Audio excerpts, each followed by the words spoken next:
오늘은 5월 1일 열왕기상 12장 1절부터 11절입니다. 오늘 본문은 솔로몬의 아들 르호보암이 왕이 되는 장면인데요. 그 르호보암이 왕이 되면서 여러 가지 선택의 갈림길에 놓여지게 됩니다. 그리고 선택을 하게 되는데 그 선택에 대한 책임, 이런 것들을 우리가 볼 수가 있어요. 사람은 늘 인생을 살다 보면 선택의 갈림길에 서게 되죠. 그런데 선택하는 걸 두려워하는 분들이 있어요. 왜냐하면 그 선택에는 나에게 책임이 따르기 때문에 그렇습니다. 그러므로 인생을 살 때에 우린 늘 선택하며 살기 때문에 하나님께 또 묻고 또 물으며 기도하며 선택을 해야 될 줄로 믿습니다. 먼저 1절부터 보겠습니다. 르호보암이 세겜으로 갔으니 이는 온 이스라엘이 그를 왕으로 삼고자 하여 세겜에 이르렀습니다. 느밧의 아들 여로보암이 전에 솔로몬의 얼굴을 피하여 애굽으로 도망하여 있었더니 이제 그 소문을 듣고 여전히 애굽에 있는 중에 무리가 사람을 보내 그를 불렀더라. 여로보암과 이스라엘의 온 회중이 와서 르호보암에게 말하여 이르되 왕의 아버지가 우리의 멍에를 무겁게 하였으나 왕은 이제 왕의 아버지가 우리에게 시킨 고역과 매운 무거운 멍에를 가볍게 하소서. 그리하면 우리가 왕을 섬기겠나이다. 르호보암이 세겜으로 갑니다. 거기는 이미 사람들이 많이 모여 있었어요. 왜냐하면 세겜에서 이제 왕으로 즉위하기 위해서 간 것입니다. 그런데 거기에 누가 와 있었냐면 온 백성뿐만이 아니라 여로보암도 와 있었다라는 겁니다. 여로보암은 솔로몬이 죽이려고 해서 애굽으로 피난을 갔던 사람이죠. 그리고 솔로몬이 이제 죽었다는 얘기를 듣고 르호보암이 왕이 된다는 얘기를 듣고 백성들을 이끌고 이 세겜에 온 겁니다. 와서 르호보암에게 이렇게 얘기를 하죠. 왕이여, 이 백성이 당신이 왕이 되는 걸 기뻐합니다. 그리고 당신을 섬길 준비가 되어 있습니다. 그러나 우리의 요구사항 하나만 들어주세요 라고 말하고 있는 거예요. 그 요구사항이 뭐냐면 솔로몬이 백성들에게 세금을 너무 과하게 매겼다는 거예요. 그래서 왕궁에는, 나라에는 재산이 많아졌죠. 재물이 많아졌지만 개인적으로 볼 때는 너무 힘들었다. 그러니까 그 세금을 조금만 줄여다오. 그리고 노역하는 것도, 일하는 것도 조금 줄여다오. 우린 너무 힘들다. 그러면 이것만 들어주면 우리 온 백성이 당신을 왕으로 영원히 섬기겠습니다 라는 고백을 하는 것들을 보게 돼요. 이제 르호보암은 이걸 받아들일 것이냐 말 것이냐를 선택해야 되는 겁니다. 여러분, 우리는 인생을 살 때 이와 같이 선택의 기로에 놓여 있을 때가 너무 많죠. 그때마다 사람들은 선택의 기준으로 삼는 것, 결정의 기준으로 삼는 것들이 다양하게 있어요.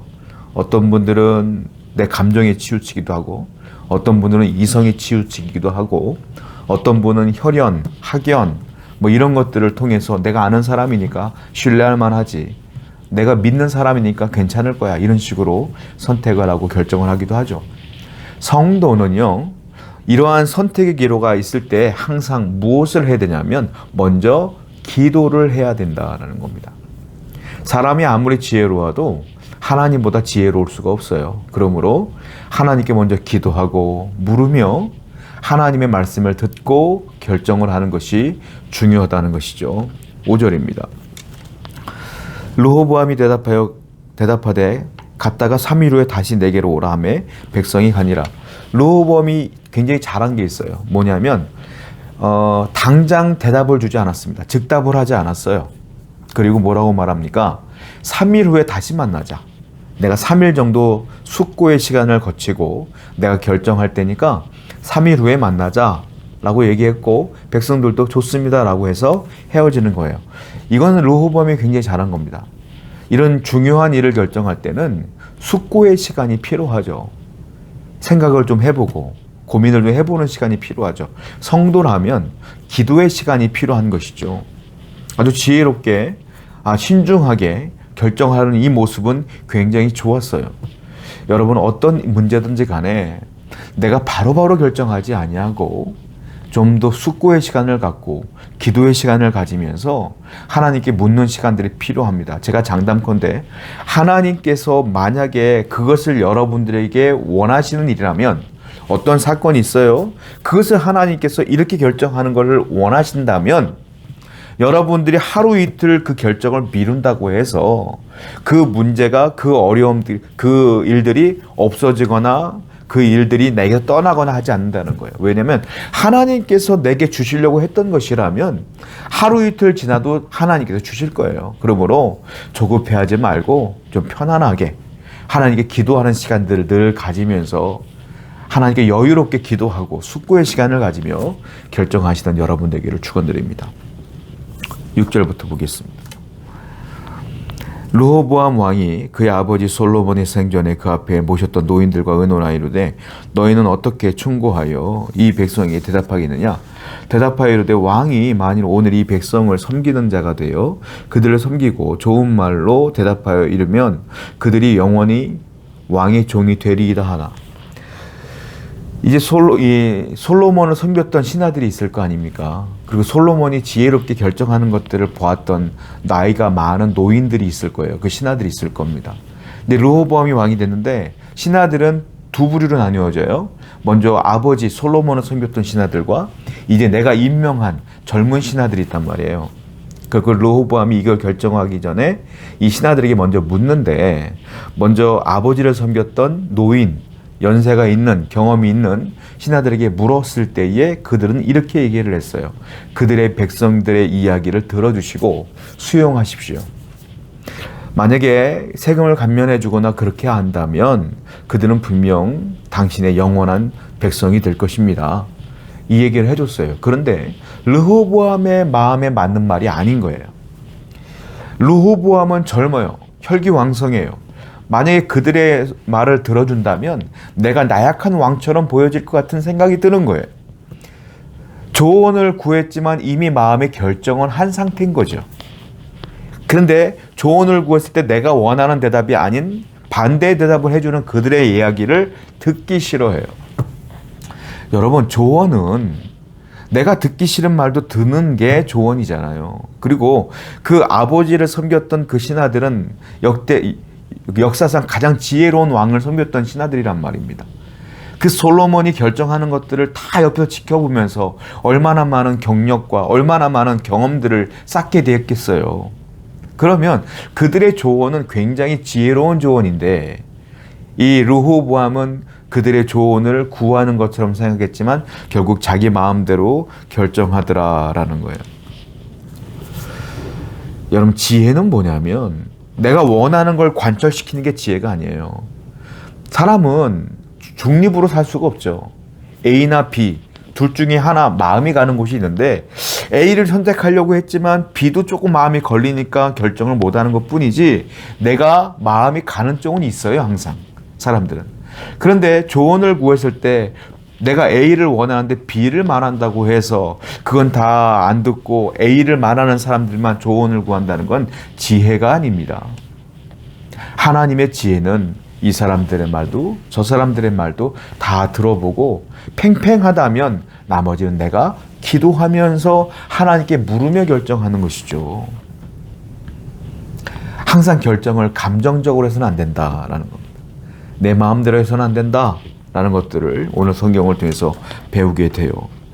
8절 보겠습니다. 왕이 노인들의 자문하는 것을 버리고 자기 앞에 모여 서 있는 자기와 함께 자라난 어린 사람들과 의논하여 이르되 너희는 어떻게 자문하여 이 백성에게 대답하게 하였느냐? 백성이 네게 말하기를 왕의 아버지가 우리에게 매운 멍에를 가볍게 하라 하였느니라. 노인들의 자문을 버렸습니다. 그리고 자기와 함께 같이 자라왔던 같이 공부했던 그 신하들을 불렀다가 너희들은 어떻게 나한테 자문할 거냐라고 묻는 것들을 보게 돼요. 다분히 감정적인 것이죠. 왜냐하면 이 젊은 사람들은요, 우리가 뒤에 보면 알겠지만 굉장히 과격한 언어로 이 르호보암을 자극합니다. 과격한 감정을 막 표출해요. 이들도 젊기 때문에 이들은 솔직히 말하면 이제 나라 일을 시작한 젊은 사람들이란 말이에요. 경력도 없고요. 지혜도 없고요. 능력도 없어요. 그런데 그냥 그 르호보암과 같이 친하다는 이유로 신하가 된 것뿐이에요. 그러다 보니까 르호보암의 말에 맞춰서 그들은 격분하며 감정적으로 말을 쏟아내기 시작해요. 그때 르호보암은 자기와 똑같은 마음을 갖고 이야기하는 그들의 말이 흡족한 것이죠. 그리고 같이 백성들을 욕하면서 과격하게 막 이야기하는 것들을 보게 됩니다. 어떤 일을 결정할 때는 감정을 배제해야 돼요, 여러분. 감정을 배제해야 돼요. 그리고 그 결정이 과연 우리 공동체에 유익한 것인가를 항상 염두에 둬야 돼요. 내가 기분 좋은 결정이 아니라 공동체에 유익이 되는 결정을 하도록 노력해야 돼요. 내가 만족한 결정이 아니라 많은 사람들이 기뻐하는 결정을 해야 돼요. 그것은 감정적인 것이 아니라 이성적인 것이고, 그리고 하나님께 기도하며 물어야 돼요. 우리 하나님은 절대 감정적인 하나님이 아니셔요. 우리 하나님은 내가 흥분했다면 내 감정을 가라앉히시고 차분하게 조용히 말씀하시는 분이 우리의 하나님이시라는 거예요.